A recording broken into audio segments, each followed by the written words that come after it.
지질시대의 환경과 생물 이 부분에 대해서 살펴보겠다.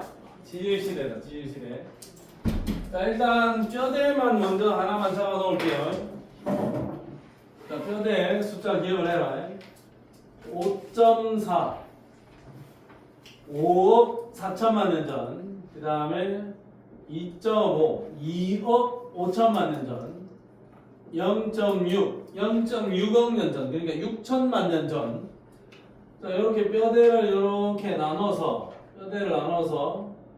자, 여기 5억 4천만 년보다 더 이전 선 cambrian 시대 5억 4천만 년 전부터 2억 5천만 년 전까지 고생대 2억 5천에서 0.6억 년 전까지 중생대 0.6부터 현재까지를 신생대, 고생대, 중생대, 신생대 이렇게 불러줄 거다 이거죠.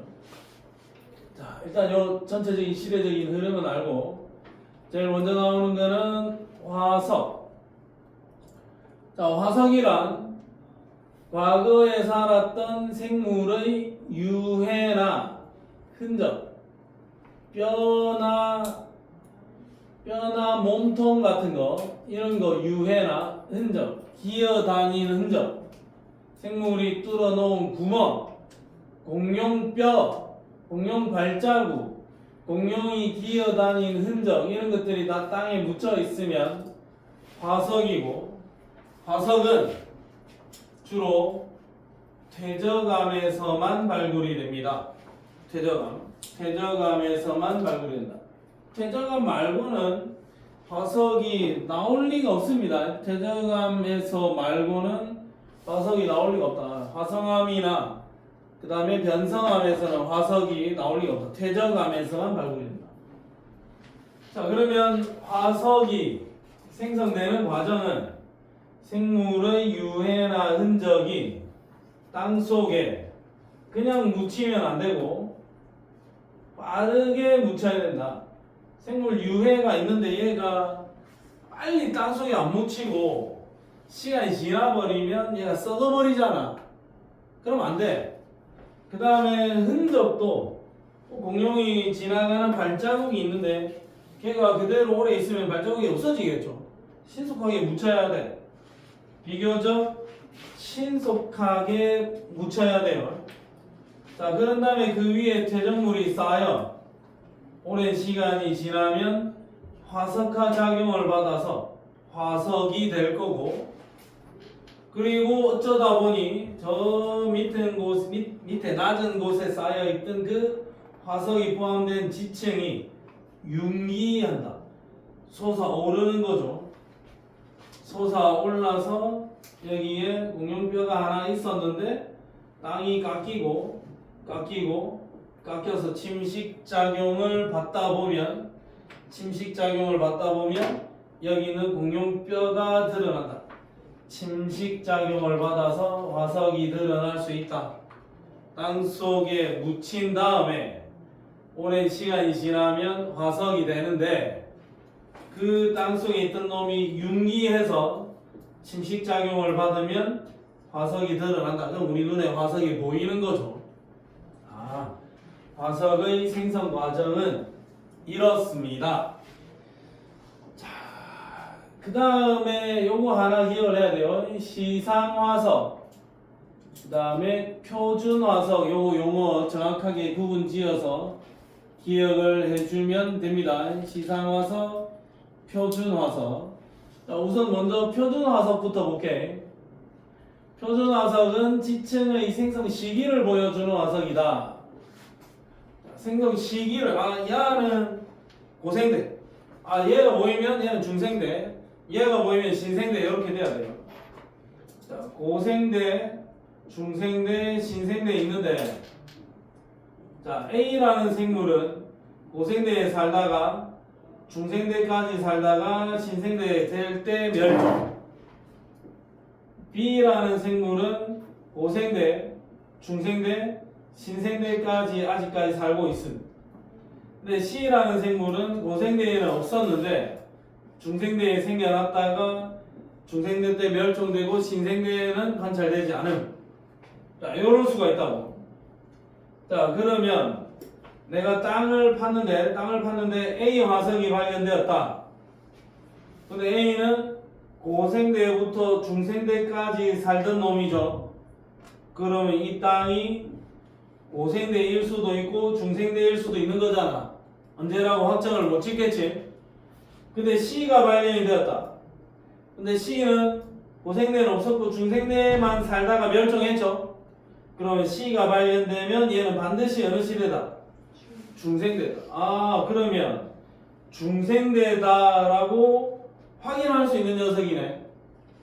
그러면 지층의 생성 시기를 알려주려면 진짜 필수적인 요소가 생존 기간이 짧아야 된다. 이게 핵심이죠.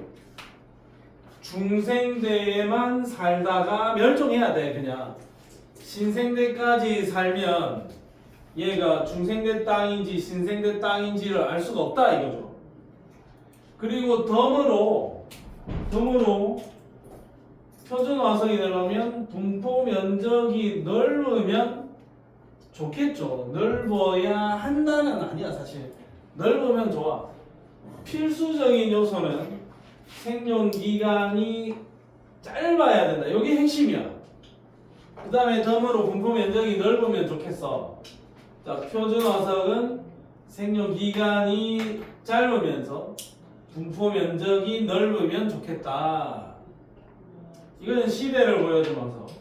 자, 그 다음에 시상 화석은 지층의 생성 환경을 알려줍니다. 환경을.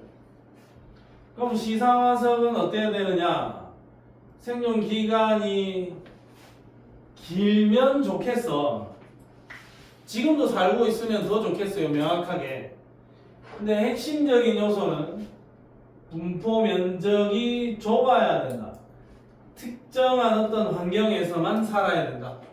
분포 면적이 매우 좁아야 됩니다. 그래서 시상화석은 분포 면적이 매우 좁다. 아무 데서나 사는 게 아니라 여기만 살아야 돼. 저기는 없어야 돼. 그리고 생존 기간은 길면 좋겠어요. 생존 기간은 길면 좋겠고 분포 면적은 좁아야 한다라는 정도야. 표준 화석은 시기를 보여주고 시상 화석은 환경을 보여줍니다. 자, 그래서 표준 화석은 얘 삼엽충, 갑주어, 완종류, 그 다음에 하나 더 적자면 좀 허접한 녀석, 방추충. 그러니까 삼엽충, 요리 생긴 삼엽충, 갑주어, 완종류, 방추충 얘네들은 전부 다 고생대. 중생대는 암모나이트, 공룡, 암모나이트 중생대 살다가 멸종했어요. 그 다음에 신생대는 요거 메머드, 그 다음에 화폐석, 조개 껍데기 비슷한데 얘 화폐석이죠. 자, 내가 이렇게 외우라는 건 아니고 나는 뭐 이렇게 외우는 거 좀 싫어하지만 좀 손발에 오그라들고 부끄러워서 싫어하지만 제일여고 다른 학교도 아니고 제일여고 지구과학 쌤이 항상 이렇게 이야기한다. 고3이 되면 누군지 모르겠다. 지구과학 담당하실 쌤 누구냐? 누구? 아니 근데 여자지. 윤지현 말고 또 없나? 저 이름 약간 할배 같은 이름의 지구과학 담당자. 아니 저희는 모르겠어요. 아 그래? 윤지현은 젊은 사람 같은데? 잘생겼어? 오케이 알겠습니다. 자, 그 제일여고에서 이 이야기 하더라고. 고3이 되면 갑자기 완자책을 꺼내서 방정식을 공부한다. 완자책에 방정식이 안 나옵니다. 완자책은 과학책입니다. 그 다음에 중요한 공식을 암기한다. 그러다 보면 신이 화폐를 상으로 줄 수도 있고 뭐 매를 줄 수도 있다. 뭐 애를 샀는데 나는 부끄러워서 나는 이 말을 하기가 싫어요. 근데 외워질 거야 아마. 자, 그 다음에 중생대에 혹시 내가 하나 더 붙이자면 공룡 암모나이트 있는데 중생대에는 하나 더 추가 시조새 새인데 그 새의 저 시초가 되는 녀석 시조새 앞에서 메머드 시조새 공룡 암모나이트 삼엽충 방추충 갑주어 완종류 자 요거 고생대 중생대 신생대의 각각의 표준 화석들 기억해주면 좋겠고 자 그 다음에 고사리 지금 있지 고사리는 따뜻하고 습한 육지 산호 따뜻하고 얕은 바다 조개 얕은 바다나 갯벌 이런 상황이야 자 그러면 유리야 공룡 어디에 살았니? 공룡 바다에 살았어 육지에 살았어 육지에 살았어요 인정할 수 있나? 공룡 육지에 살았다. 메머드는 육지에 살았습니다. 그럼 나머지 화폐석, 암모나이트, 삼엽충, 갑주어, 완종류는 전부 다 어디에 살았다? 바다에 살았어요. 공룡은 육지에 살았습니다.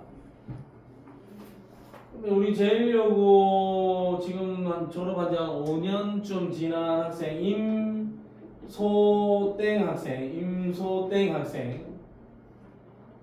임소땡 학생은 공룡 박사님이었는데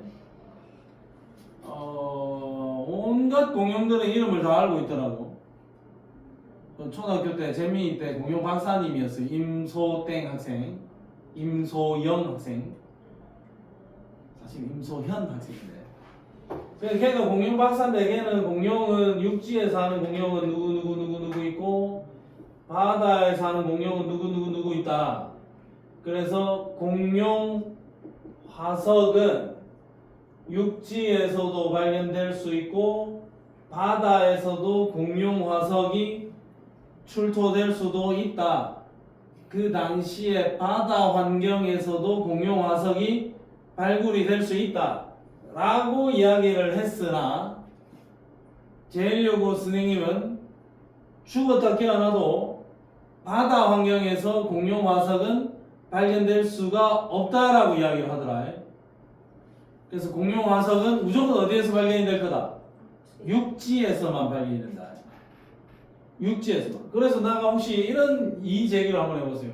그럼 공룡이 여기 뭐 절벽 근처에서 놀다가 발을 헛디뎌서 바다에 빠져가지고 공룡이 바다에 떠내려갔다. 그러면 이 공룡이 바다에서 화석이 될 수도 있지 않은가?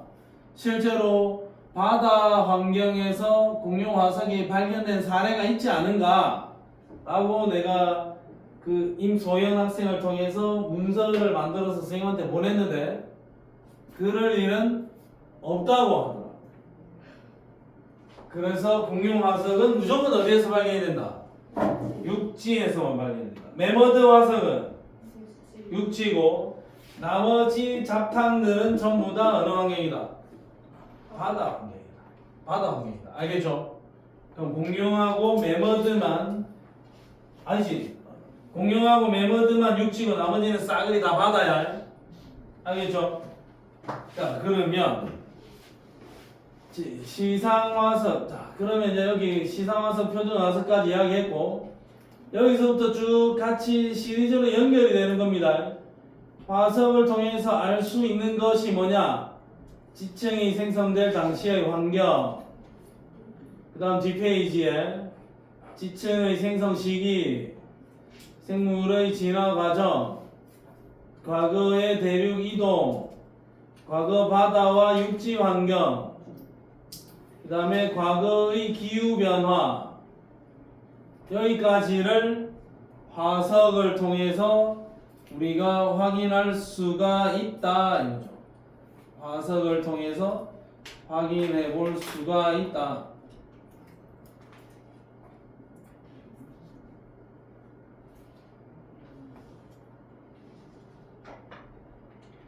잠깐만.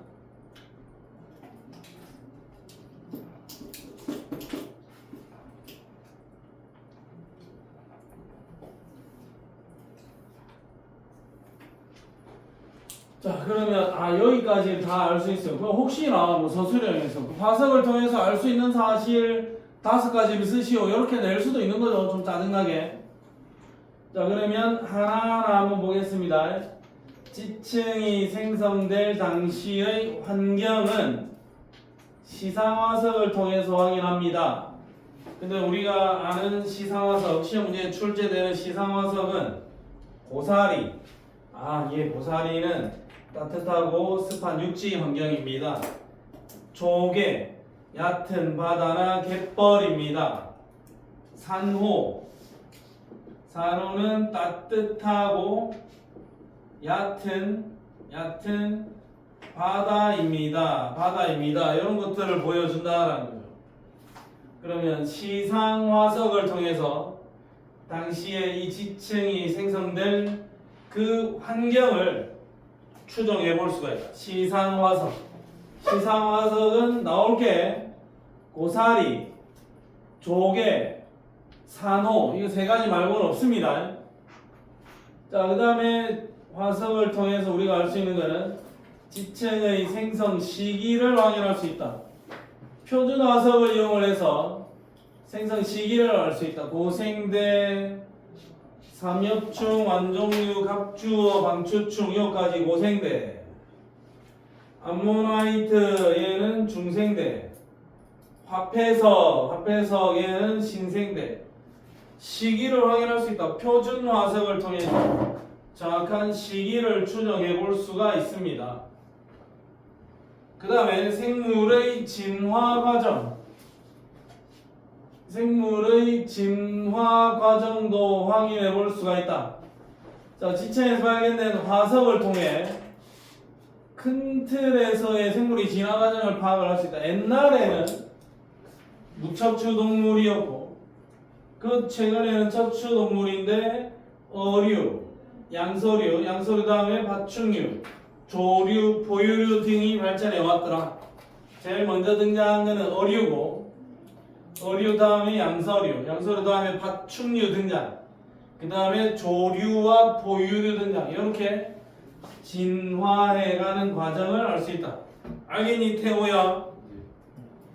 자, 그 다음에 큰 틀에서도 그렇지만 예를 들어서 암모나이트인데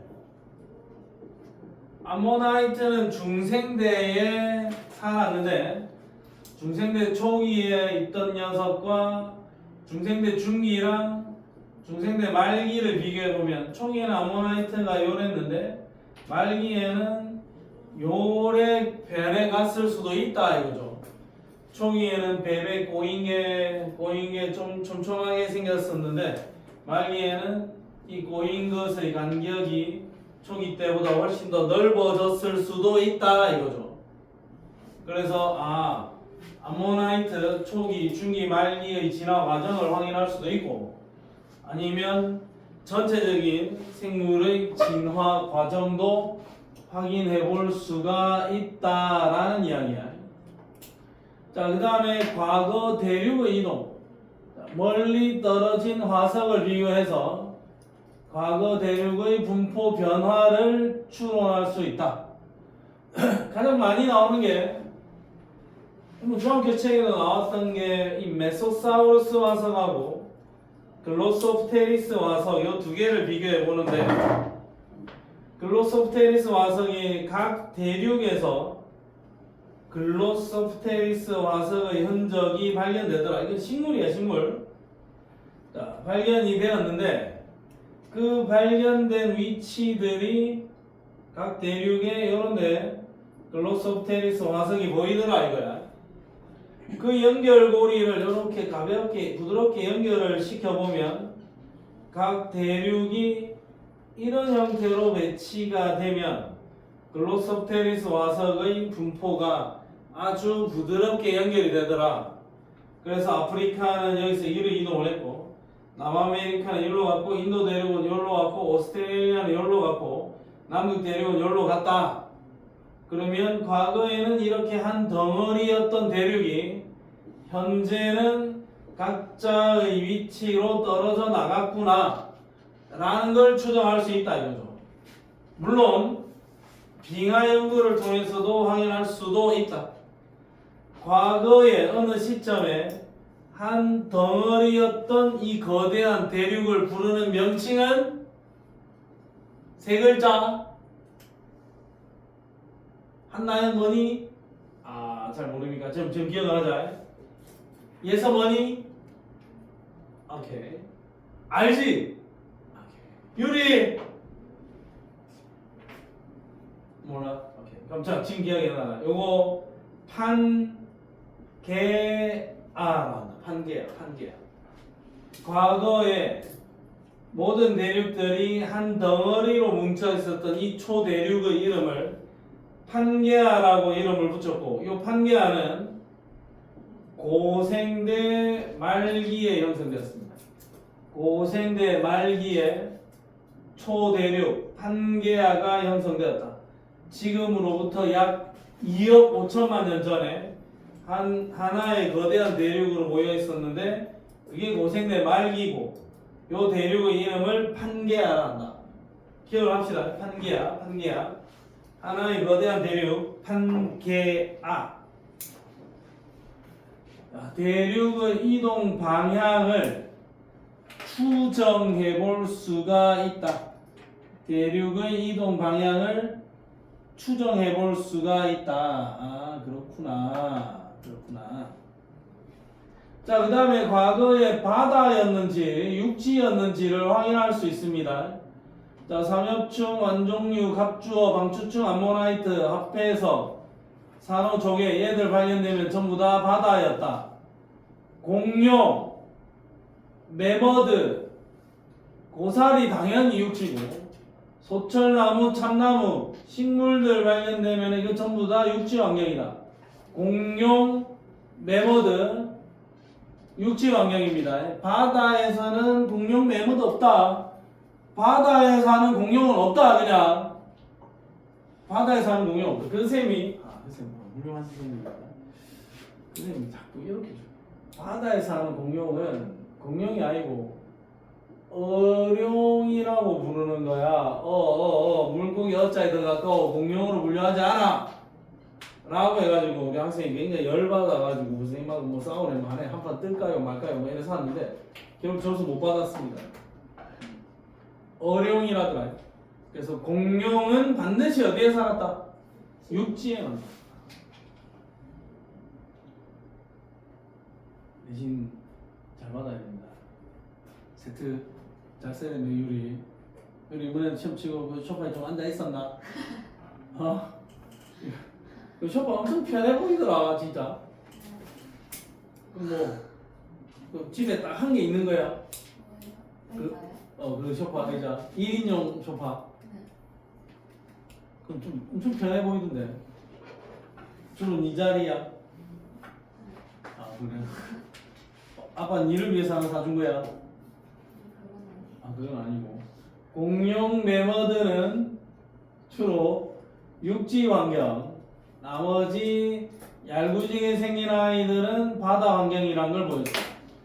자, 그 다음에 과거의 기후변화를 추정하는 데 쓸 수도 있다.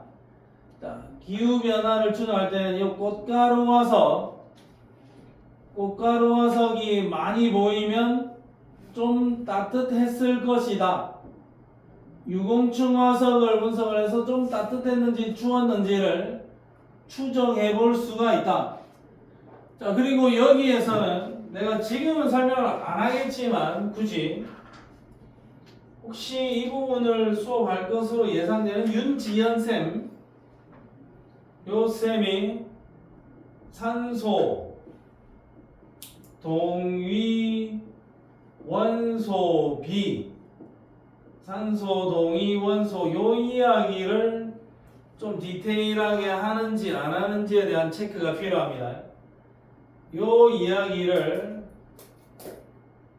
하면 나한테 좀 신속하게 제보를 해주세요. 요 이야기를 하면 그때 돼서 내가 판단을 하겠습니다. 산소, 동위, 원소, 비를 이용을 해서 기후를 추정한다. 그런 이야기하면서 16자리 산소랑 18짜리 산소의 동위원소 비율을 이용을 해서 설명을 한다면 제보를 해주기 바랍니다. 굳이 이야기를 안 할 가능성도 있는데 혹시 한다면 그러면 나는 그냥 기후변화까지만 이야기를 할게요.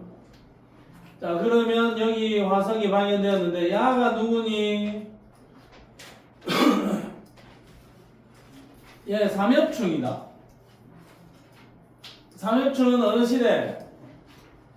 고생대. 이거 얄미니 생긴 얘 삼엽충 고생대. 그 다음에 이것도 보이는 이거 산호. 산호가 보인다는 것은 따뜻하고 얕은 바다. 그러면 이 땅은 고생대인데 그 당시에 좀 따뜻하고 얕은 바다였다. 그 다음에 B 지역은 공룡. 중생대네.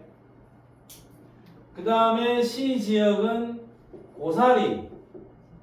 고사리인데 얘는 따뜻하고 습한 육지였다. 근데 여기가 중생된지 신생된지는 아직 잘 모르겠다.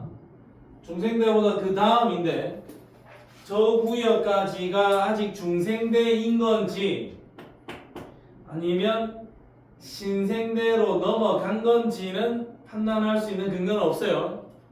그러면 일단은 여기는 고생대, 여기는 중생대, 여기는 아직 잘 모르겠어. 근데 어쨌든 육지였어. 여기도 육지였어. 근데 여기는 바다였어. 오케이, 알겠습니다. 유리씨 알겠니? 리나 알겠니? 리나. 오케이. 자, 그 다음 지질시대 한번 보겠습니다. 지질시대. 지구 탄생한 45억 년 전부터 5억 4천만 년, 대충 5.3군데 제가 그냥 5.4라고 적었어요. 자, 5억 4천만 년 전까지의 시간은 선캄브리아 시대, 5.4에서 2.5까지는 고생대. 고생대는 트라이아스기, 쥐라기, 백악기로 나누어지겠다. 근데 어쨌든 고생대. 그 다음 2.5에서 0.6, 6,600만 년 전까지 요 시간은 중생대. 6,600만 년 전부터 현재까지를 신생대라고 보는데 나중에 몇 억 년이 지난 후에 그 당시 어떤 문명에서 현재를 분류한다면 분명히 신생대로 볼 거고, 지금 현재를 분류한다면 신생대를 볼 거고, 신생대의 지배자는 사실은 이제 인간으로 분류를 하겠죠. 나중에 사람들이 보면. 그럼 지금 현재의 지배자는 인간이다. 인간이 얼마나 오래 버틸지는 모르겠지만 어쨌든 신생대에 인간이 출현을 해서 지구의 전체적인 지배자가 되었다 정도까지는 이야기를 할 수가 있을 거예요. 자, 그러면 지질시대를 선캄브리아 시대, 그 다음에 고생대, 중생대, 신생대로 크게 4개로 구분을 했다. 그러면 지질시대의 구분 기준은 표준화석을 통해서 알아낸 사실 요거죠. 생물계의 급격한 변화, 요걸 통해서 구분을 하면 됩니다. 생물계가 급격하게 변화된 포인트가 어디냐, 그걸 기준으로 구분하면 돼. 자, 그 다음에 부정합과 같은 대규모 지각변동, 그 대규모 지각변동 때 생물계의 급격한 변화가 나타나겠죠. 그래서 부정합과 같은 대규모 지각변동이 일어나면 그거를 지질시대를 구분하는 기준으로 보겠다. 핵심은 생물계의 급격한 변화, 요게 핵심입니다. 생물계의 급격한 변화, 요게 핵심입니다. 자, 그럼 부정합 이야기가 나왔으니까 요거는 그냥 간단하게 이야기를 하나만 하고 갈게요. 부정합은 퇴적층이 이렇게 쌓입니다. 퇴적.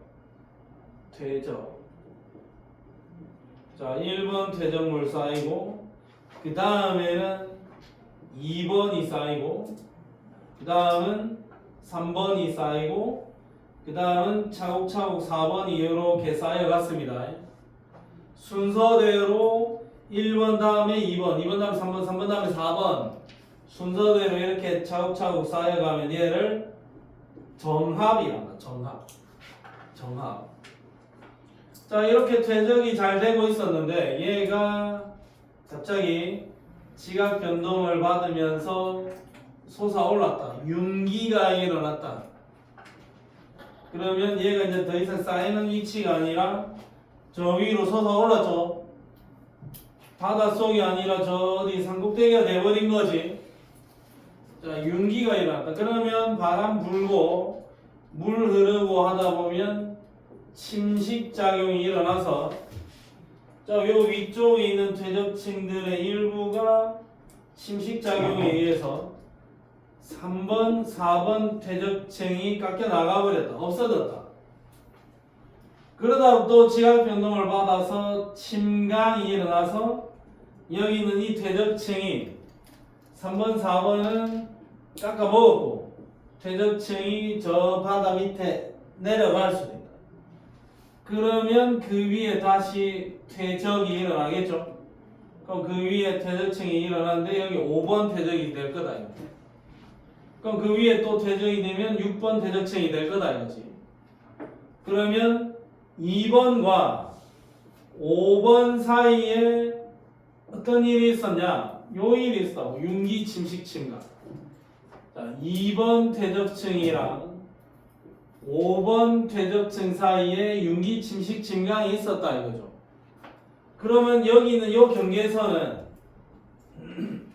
요 아래쪽과 위쪽이 연속선상에서 바로 퇴적된 게 아니지. 시간의 갭이 굉장히 크겠죠. 요 작업이 일어나야 되니까 몇 백만 년, 몇 천만 년, 몇 억 년일 수도 있는 거야. 그럼 요 둘 사이의 요 공간 여기를 정합이 아니다. 부정합이다. 아래쪽 퇴적층과 위쪽 퇴적층 사이에 시간의 갭이 굉장히 크다. 저는 퇴적층을 부정합이라고 합니다.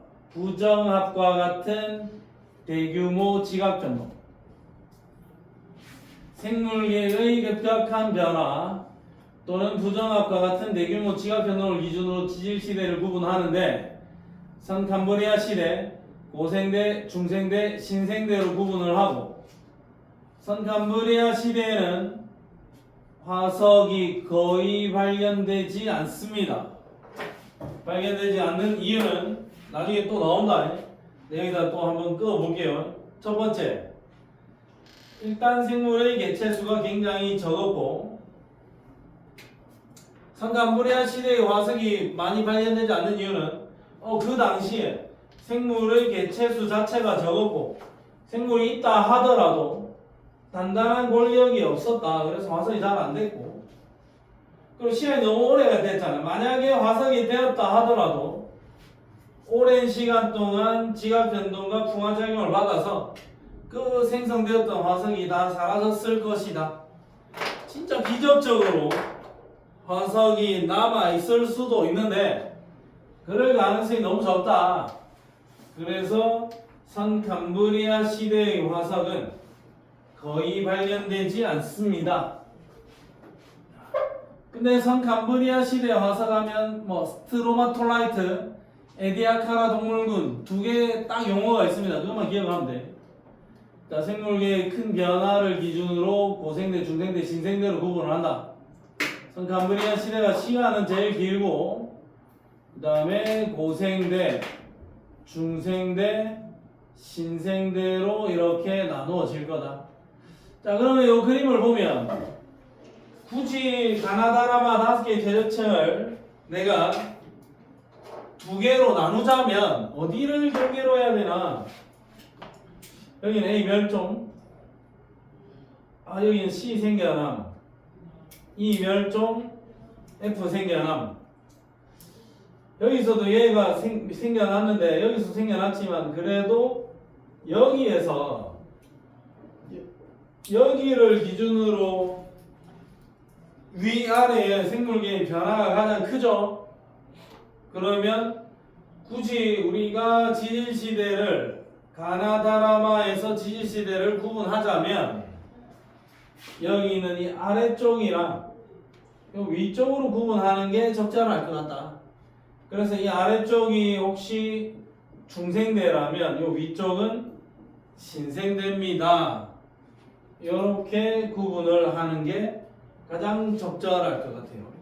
지층이 따로 땅이 막 뒤집어진 상황이 아니라면 여기를 기준으로 중생대와 신생대 또는 고생대와 중생대로 구분하는 게 좀 좋을 것 같다. 그런 생각이 듭니다.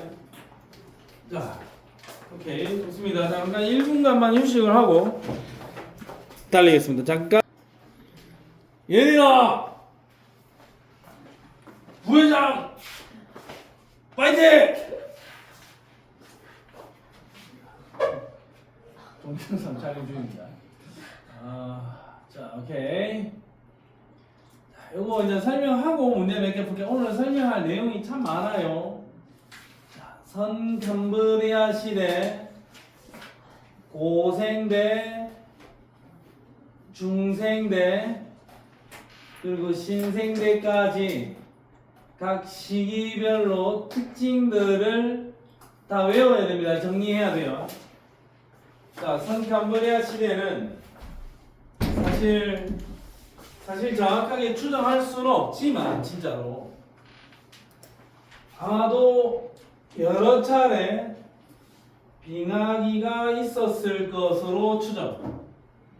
그리고 선캄브리아 시대는 워낙 오래 전이니까 지각 변동도 많이 받았고 발견되는 화석도 매우 적어요. 그래서 정확하게 알기가 어려워. 그래서 일단은 발견되는 화석이 매우 드물다. 별표 왜 드무냐? 개체수가 적었고 단단한 뼈나 껍질 없었고 오랜 시간 동안 지각 변동과 풍화작용을 받아서 화석으로 남아있을 가능성이 적습니다. 조거 하나 시험에 나올 수도 있어요. 개체수 적었고 단단한 뼈나 껍질 없고 지각 변동과 풍화작용을 받아서 화석으로 남아있을 가능성이 없다. 그 다음에 선캄브리아 시대에는 엄청난 세기의 자외선이 지구로 도달하고 있었기 때문에 육지에는 자외선 뿔 맞고 생명체가 살아갈 수 없는데 바다에 자외선이 도달하지 않는 바다 속에는 자외선이 떨어지지 않았으니까 바다에서 최초의 생명체가 출현했다. 왜 바다냐? 자외선이 도달하지 않으니까. 자, 그러다가 이 생물들이 바닷속에 사는 여러 생물들이 진화를 하다가 어쩌다 남세균이라는 게 갑자기 태어났다. 갑자기 그 노래 한번 부르고 할까요? 자려고 누웠는데 갑자기 네 생각이 나 In the midnight. 자, 남세균이가 갑자기 태어났죠. 그럼 남세균이는 광합성을 해가지고 산소 기체를 내뿜어 줬습니다. 남세균이가 등장한 시점은 지금으로부터 약 35억 년 전이고 광합성을 통해서 산소 기체를 내뿜어 줬다. 산소 기체를 내뿜어 주다 보니 바다 안에도 산소 기체가 쌓이고 대기에도 산소 기체가 조금씩 쌓였겠죠. 바다와 대기로 산소를 방출해줬다. 자, 그리고 선캄브리아 시대에는 화석이 거의 발견되지 않는데, 자 일단 요 두 개, 스트로마톨라이트. 남세균이가 바다에 엄청 살았단 말이야. 남세균이가 바다에서 엄청나게 과학생활하면서 살았는데, 남세균이가 죽고 나서 몇 억 년 동안 남세균의 시체들이 바다 속에 깔렸어요. 쌓였어. 얘들이 사실상 나중에 돌멩이처럼 단단해졌다. 이 돌멩이, 바위 덩어리들이 스트로마톨라이트. 그 다음에 거의 없었는데 에디아카라라는 지역에 동물군 화석, 에디아카라 동물군 화석이 발견되었다. 이것은 캄브리아 시대의 흔적이다. 기적적으로 발견된 하나의 집단이야 이거. 단세포 생물들. 그러면 선캄브리아 시대 하면 스트로마톨라이트, 에디아카라 동물군, 요것만 그냥 기억을 하면 돼. 이 두 개의 화석 흔적이 있다라는 거. 선캄브리아 시대에 남세균이가 등장을 했고, 광합성을 통해서 산소 이체를 내뿜어 줬다. 그럼 산소 이체 내뿜었으면 이 산소 이체는 자외선 뚫 맞아가지고 산소 이체가 이렇게 쪼개진다고. 산소 원자로 자외선 맞으면 산소가 박살이 나. 근데 또 산소 기체가 올라왔지. 또 산소 기체가 올라오겠죠. 얘가 O3개. O3개면 뭐고? 오존이겠죠. 오존. 얘가 오존이겠죠. 오존층이 서서히 형성되기 시작했다. 대기 중에 오존층이 서서히 생성되기 시작을 했다.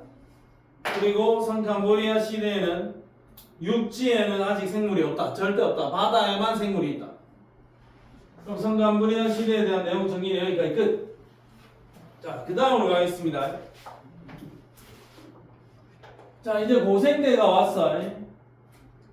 고생대는 대체로 온난했는데 빙하기가 한 번 있었다. 한 번.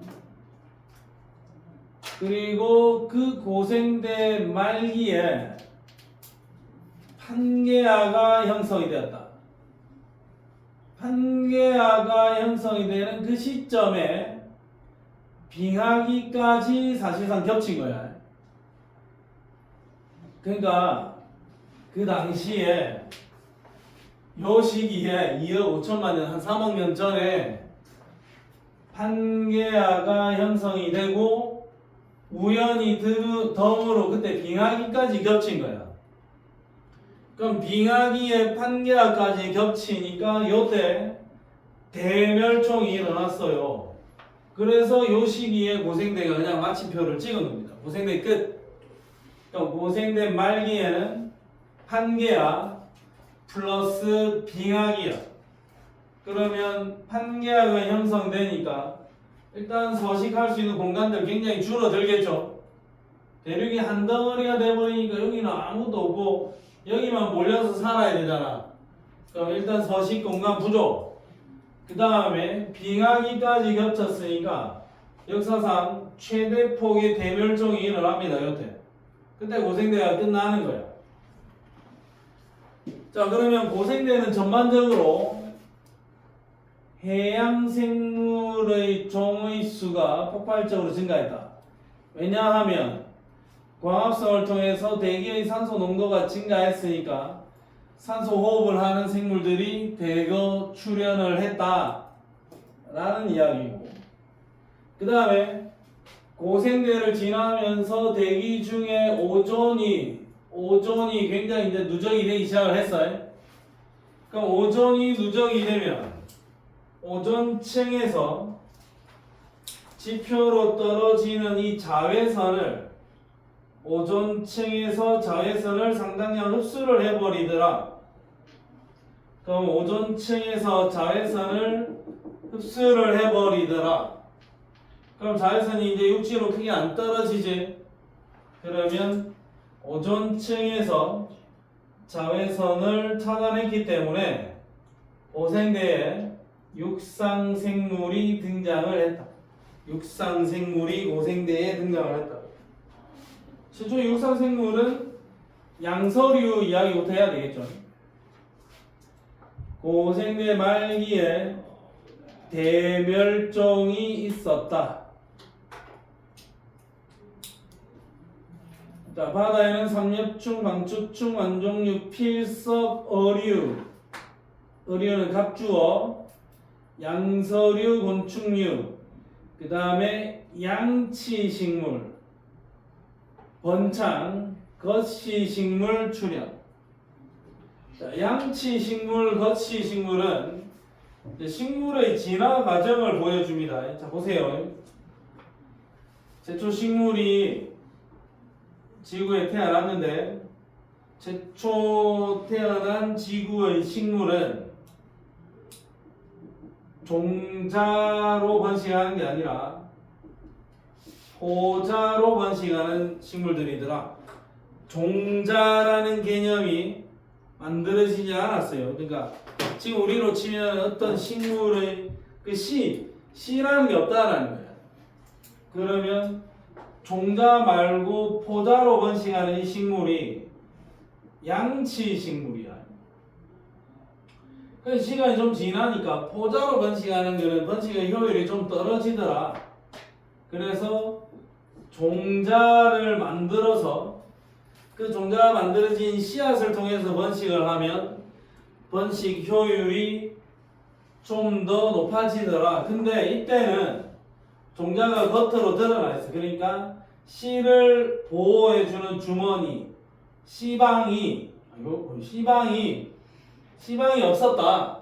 그러니까 씨가 겉으로 드러나 있다. 이 식물이 겉씨 식물이야. 겉으로 드러나 있는 씨방. 근데 또 진화를 하다 보니까 겉으로 드러나 있으니까 좀 불리하더라 이거죠. 종자로 번식을 하는데 그 씨를 주머니에다 잘 싸가지고 안에다 숨기자. 씨방에다가 넣어서 안으로 숨기자. 이게 안으로 숨겼다 해서 이게 속시식물이야. 그러니까 식물의 진화 과정이 이렇게 변천해 가는데 양치식물은 고생대 때 번창했고 중생대 때는 겉시식물이 번창했고 신생대에는 속시식물이 번창을 하더라. 그래서 여기서 이야기하는 게 고생대에는 양치식물이 번성했고 겉시식물이 고생대 말기에 이제 출현했다. 제일 번창한 거는 양치식물이 맞아요. 겉시식물은 출현이야. 자, 이건 고생대 이야기야. 그러면 됐어요. 이제 중생대로 갈게. 중생대는 일단 빙하기가 없어. 빙하기 0번. 빙하기는 한 번도 없었다. 전반적으로 날씨가 따뜻했다. 온난했다.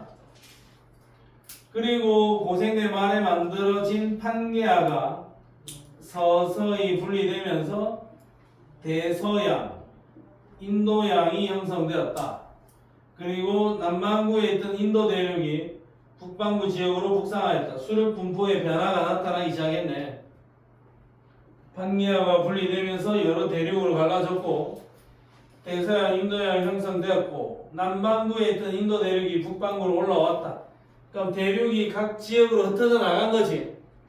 각 지역으로 흩어져 나갔으니까 각 지역의 기후도 다양해질 수가 있겠네. 기후가 똑같은 기후 일변도가 아니라 다양한 기후가 나타나겠네요. 자, 그 다음에 대멸종, 고생대 말기에 엄청난 규모의 대멸종에서 살아남은 생물종들이 열심히 번성했고 새로운 생물종들도 출현했습니다. 공룡, 암모나이트 이런 아이들이 중생대 말기에 대멸종을 했다. 근데 중생대 말기의 대멸종의 원인은 빙하기는 아니고 소행성 충돌, 대규모 화산 폭발 이런 것들이 원인이었을 것이다 라고 추정. 소행성 충돌, 화산 폭발 이게 원인이었을 것이다 라고 추정합니다. 자, 바다에는 암모나이트, 공룡, 그 다음에 거시식물 번창, 그 다음에 속시식물은 출현, 거시식물 번창, 속시식물 출현, 속시식물은 출현했다, 등장했다. 자, 원시 포유류 출현. 뭐 중요한 건 아니고. 자, 좀 중생대 마침표를 찍고 신생대로 가겠습니다. 자, 신생대는 총기는 대체로 온난했는데 말기에 빙하기가 4번이 있어. 중생대는 빙하기 몇 번 태워요?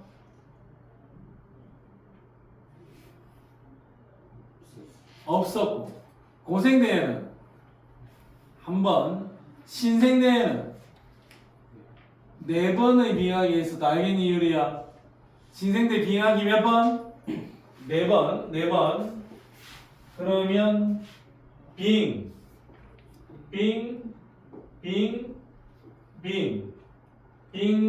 사이 간빙기, 빙하기 간빙기, 빙하기 간빙기, 빙하기 간빙기. 지금 간빙기야, 신생대 간빙기. 자, 그 다음에 남반구에 있던 인도 대륙이 열심히 북상하고 있습니다. 지금도 인도 대륙이 북쪽으로 치고 올라간다. 그러면 여기는 유럽, 여기는 아시아. 유럽, 아시아를 내가 따로 그렸는데 사실상 유럽, 아시아는 한 덩어리 대륙입니다. 따로 아닙니다. 사실 한 덩어리. 따로 그리면 안 돼. 한 덩어리야. 배 타고 안 가고 자전거 타고 프랑스 파리까지 자전거 타고 갈 수 있습니다. 한 덩어리입니다. 근데 인도 대륙이 저 남반구에 있던 인도 대륙이 치고 올라와서 인도 대륙이 여기서 올라가고 있다고. 이게 무슨 경계야 이게? 대륙판과 대륙판이 만났죠. 충돌의 경계. 여기에 막 산맥들이 만들어질 수 있습니다. 습곡 산맥들이. 그래서 아시아권에서 있는 여기 아시아 대륙에 많이 붙어있는 얘가 히말라야 산맥. 유럽 쪽에 있는 이 산맥이 알프스 산맥. 히말라야 산맥, 알프스 산맥이 신생대 때 만들어졌고 현재와 매우 유사한 수륙 분포가 가지게 되었고, 그 다음에 빙하기가 되면 바닷물이 많이 얼었겠죠. 해수면이 낮아져서 빙하기가 되면 원래 여기 A 대륙, B 대륙이었는데 빙하기가 되면서 해수면이 낮아지게 되고 여기가 육지로 드러날 수도 있었겠죠. 또 요 살던 아들이 여기로 이사를 가고 요 있는 아들이 여기로 걸어 다니고 했겠지.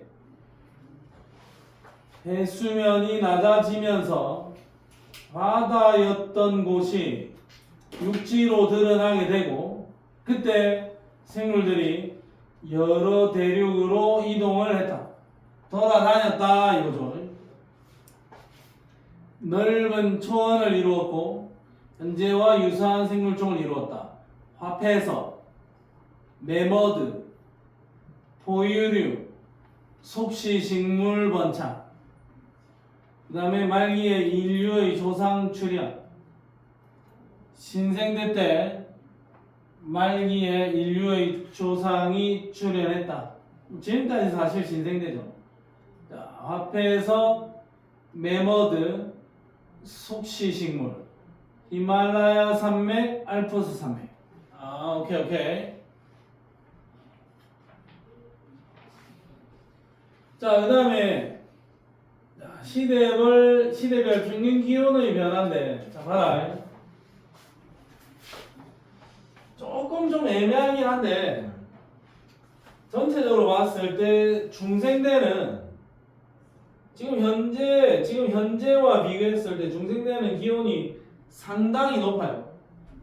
지금 현재와 비교했을 때 중생대 때는 기온이 꽤나 높다. 몇 도나 높으냐? 지금 현재와 비교했을 때 평균적으로 한 7도 정도는 더 높습니다. 7도, 8도 정도는. 지금 요새 더워 죽겠지? 최근 100년 사이에 지구의 평균 기온이 한 1.5도 상승했습니다. 지구의 평균 기온이 한 1.5도 상승을 했는데 죽겠다고 난리죠, 더워서. 그러면 중생대는 지금 현재보다는 한 7, 8도 온도가 더 높지?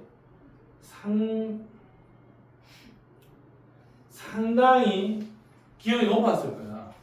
상당히 기온이 높아서 태양 복사 에너지 도달량도 어마어마했을 거고, 그 당시에 광합성 양도 어마어마했을 거야. 그냥 풀이 그냥 나무가 그냥 던져 놓으면 그냥 어마어마하게 자라났을 겁니다. 그러니까 그 어마어마한 풀들을 뜯어 먹으면서 공룡들도 덩치를 상당히 키울 수가 있었겠죠. 중생대에 살던 공룡들이 지금 여기 와서 우리 동네 초전동 살면서 돌아다니면 먹을 게 없어서 아마 다 죽었을 거예요. 벌써 굶어 죽을 겁니다. 이 산이 완전 초토화 될 거거든. 대체로 높았다. 근데 신생대는 초기에는 높았는데 말기에는 낮다. 여기에 빙하기 4번이 왔다 이거죠. 고생대도 기온이 왔다리 갔다리 들쭉날쭉한데 쑥 낮아진 시기들이 있었다. 대멸종 있었겠네 여기에. 중생대 때는 뭐 여기도 대멸종을 한번 했겠네요. 운석충돌하면서 대멸종이 있었겠네. 신생대에 지금 대멸종하고 있겠네. 오케이, 대멸종 중입니다. 자, 중생대 때 대체로 기온이 온난했다라는 거. 신생대 때는 기온이 낮아서 빙하기가 4번 왔다라는 겁니다. 빙하기가 오면은 해수면은 낮아질 거고, 해수면의 높이는 기온이 따뜻한 중생대 때 해수면의 높이가 가장 높을 겁니다. 기온이 낮으면 해수면이 낮아지고 물이 눈 많이 얼고 해가지고 날이 다시면 많이 녹아가지고 해수면의 높이 높아질 거야. 자, 그러면 우리가 아는 대멸종의 원인은 판게아가 형성되면서 기후대가 변화하고 단순해졌다. 이거 언제 대멸종이고? 판게아 하면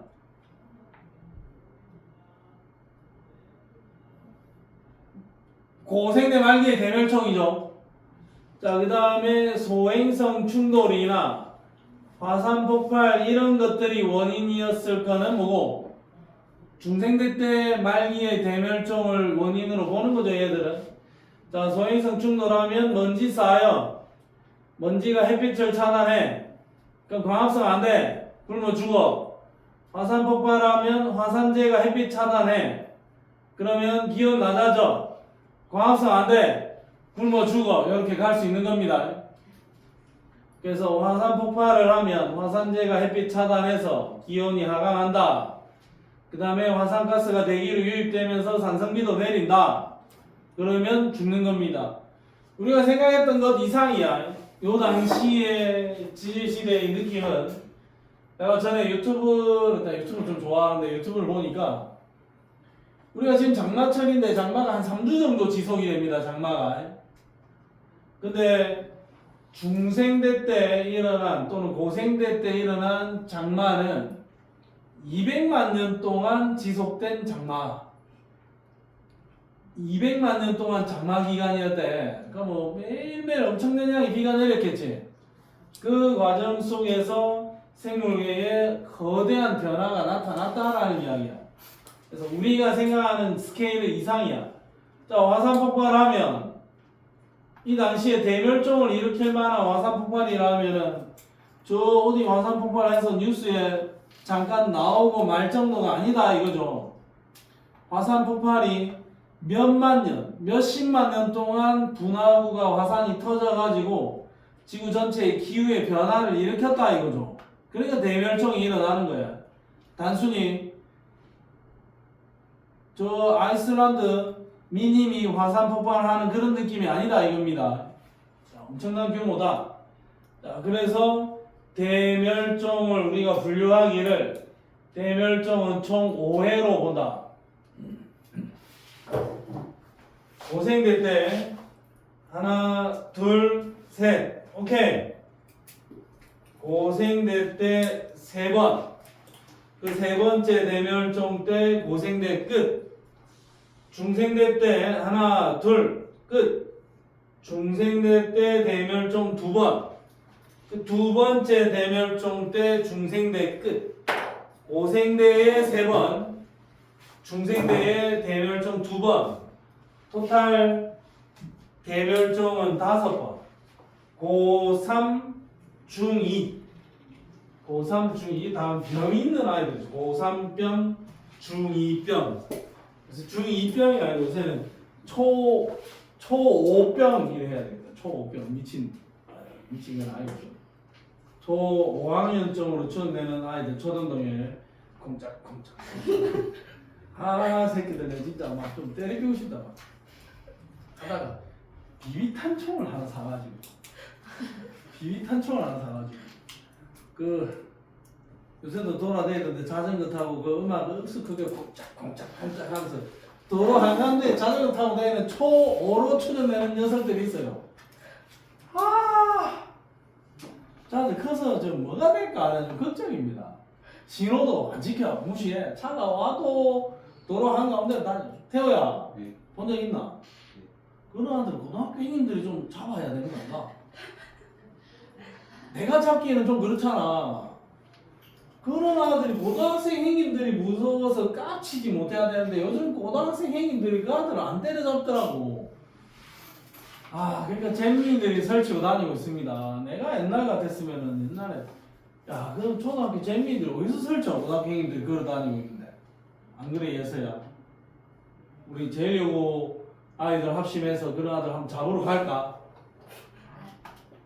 같이 잡으러 갈까요? 태호랑 같이 한번 가자. 태호 있어야 돼. 남자 형님이 한 명 있어야 돼. 태호 돼. 초등동에 그 폭주족 잼민이들 좀 소탕하자. 고생대 때 몇 번? 세 번. 중생대에 두 번. 토탈 5번의 대멸종이 있었고 대멸종의 원인으로는 빙하기, 기온하강, 판계약, 화산활동, 소행성 충돌 이런 여러가지 원인들이 있을 수 있다 라는 정도. 설명할 게 굉장히 많았어요. 대멸종은 했지만 새로운 환경에 적응하면서 생물 다양성은 증가하게 되었고 오늘날 계속해서 생물 다양성은 증가하고 있습니다. 이런 이야기까지 했어요. 설명은 일단 끝났습니다. 자, 여기 이 그림을 한번 봐봐라. 그림 한번 보면서 정리를 할게요. 선캄브리아 시대 한참 과거다. 한참 과거야. 선캄브리아 시대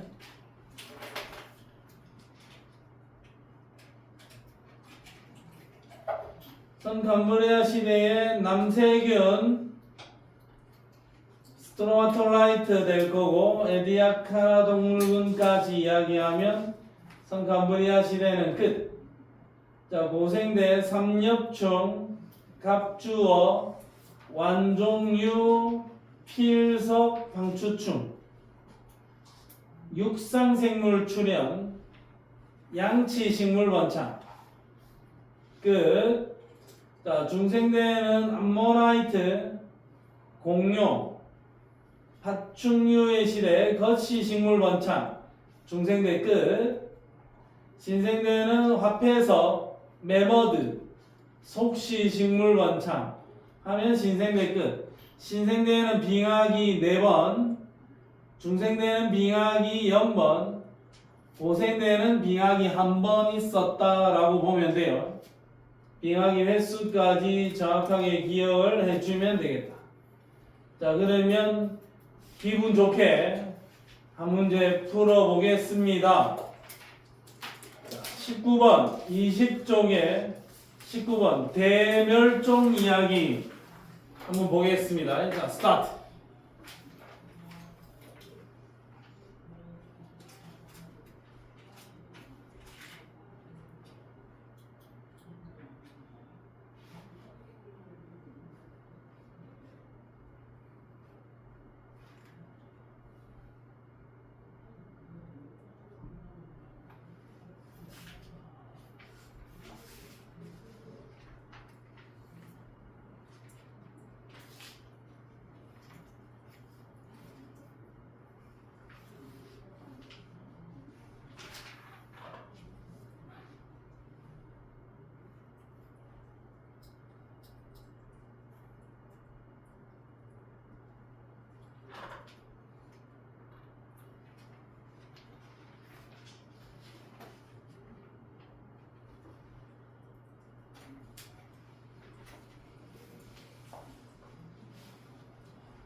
유리 몇 개? 몇 개 맞아? 하고 있어. 오케이, 빨리 해라. 콩짝콩짝, 콩짝콩짝.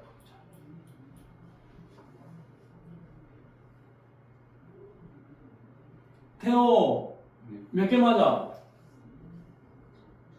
두 개? 지호, 몇 개 맞아? 한개 아니면 두 개. 하나만 골라. 두 개? 두 개. 유리 몇 개 맞아? 아, 지금 뭐 두 개 좀 안 된다는 채로 다 두 개 하는 것 같은데? 리나 몇 개? 두 개. 예서, 한나연 두 개. 오케이, 그럼 다 두 개인가 봐. 자, A 시대 말기에 완종류 멸종했다. A 시대 말기가 언제고 이거 고생대죠. 고생대 때 완종류 멸종했겠네. 오케이, 맞음. 생물 다양성은 A보다 C. 아, 시간이 지날수록 생물 다양성은 커지잖아. C 시대에 더 크다. 오케이, 맞아요. 자, B 시기는 중생대 말기의 대멸종이지. 중생대 말기의 대멸종은 판개아니? 판개아는 언제고? 고생대 말기고. 중생대 말기의 대멸종은 소행성 충돌 앤드 화산 폭발 이런 걸 원인으로 보는 거죠. 판개아 형성은 A 시기 말기를 의미한다. 그래서 D가 아님. 정답 몇 번? 몇 번은 모르겠고 기니 정답은 두 가지가 되겠습니다. 자, 오케이. 개인적으로 오늘